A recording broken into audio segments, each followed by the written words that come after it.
Hello lovely audience, welcome back to another quick tutorial video of Quick Guide. In this video, I am going to show you how can you see join date into Facebook. So without any further ado, let's dive right into this exciting video.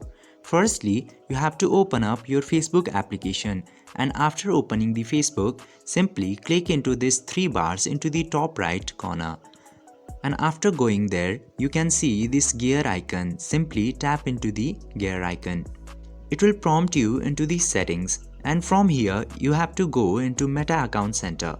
Now after coming to Meta Account Center, simply click into this your informations and permissions into account settings. Simply go into there, and from there click to this access your information into the top and select any of the Facebook or Lite application that you have. And now choose personal information into your information.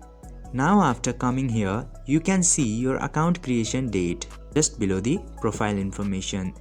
As you can see here, my Facebook profile was created into 15 February 2024. By following this very easy step, you can also see your join date into Facebook very easily. I hope this video was helpful for you. If yes, don't forget to like, share and subscribe to the channel to never miss another update. Thank you for watching the video.